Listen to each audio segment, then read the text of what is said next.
Word of the day, trust the Lord with all your heart and lean not on your own understanding. In all your ways, so on, submit to Him and He will make your path straight. So there are the moments in life nga murag klaro kaayo unsay buhaton. Pero pag abot dito sa punto, mas lisod di ay kaysa imong gi-expect. And there are also moments nga wala gyud kay klaro. No map, no sign, no assurance. Mga pangutana ra siya. Lord, asa man ko padulong? Lord, sakto pa ba ni? Lord, unsaon mo ni nako? And that's where our word of the day, Proverbs 3:5-6, becomes not just a verse, but a lifeline, igsoon. Trust in the Lord with all your heart, not half of your heart, not part of nga confident ka, not part nga safe ka, but all. Apil ang imong kahadlok, ang imong kasakit, ang imong confusion, apil ang imong disappointment. Kay kasagara, we say we trust God, pero naaghapon tay backup plan nga dili siya. We trust God as long as it makes sense. We trust God as long as klaro ang next step. We trust God as long as walay mawala sa ato. Pero real trust is saying, Lord, even if I don't understand, I still obey. Bisan dili ko kasabot, Lord, mosalig gihapon ko, and lean not on your own understanding. This part hurts. Sakit din siya. Because let's be honest, igsoon, we love understanding. Ganahanta og explanation, ganahanta og control, ganahanta kabalota una before we move. But the Bible says, ayaw pagsalig sa imong kaugalingong pagsabot. Why? Nga naman? Because our understanding is limited, but God's view is eternal, and what you see is now, what God sees is now. Later plus eternity, what you see is the problem, God sees the purpose, and so on. What you see is delay, God sees is protection. And what you see is rejection, God sees redirection. Sometimes the very thing nga imong ginapugos, maoday ang mga butang nga ginapungan ka ni Lord para luwason ka.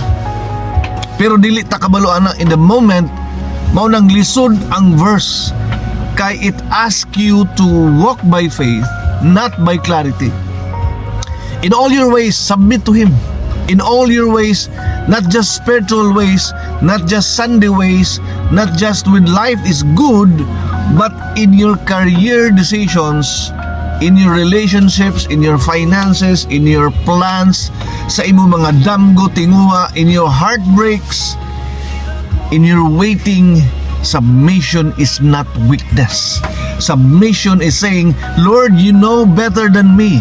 It's choosing God's will over your timeline, God's voice over your emotions, God's direction over your desire. And let me say this gently, igsoon, sometimes we pray but we don't submit. We ask God to blaze plans that He never approved. We ask God to fix things that He already told us to let go. Submission means letting God say no and still trusting Him, and He will make your path straight. Notice this, it doesn't say easy, it doesn't say fast, and it doesn't say painless. It says straight, meaning clear direction, divine alignment, purposeful path. Straight doesn't mean walay struggle, walay giusik nga mga lakang. Even your waiting is counted, igsoon. Even your tears are counted. Even your silence season is counted. God never wastes obedience. Maybe right now, you are in a season nga confused ka, kapoy na ka, murag ikaw ra sa imong paminaw, questioning everything, nagduwa-duwa kasi mong kaugalingon, doubting God, pero nahadlok ka mo amin. And if that's you, this verse is for you, igsoon. Personal word, kini trusting God doesn't mean wala kay questions. It means you don't let your questions cancel your faith. Faith is not the absence of fear. Faith is choosing God despite fear. And sometimes, trusting God looks like getting up kahit pagod ka na, praying kahit dry ka, obeying kahit wala kay gana, di ba? Waiting kahit sakit ang tanan, letting go kahit mahal pa nimo siya, But hear this today, Exxon. God is not confused about your life.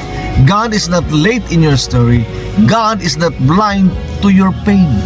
If He asks you to trust Him, it's because He can be trusted, Exxon.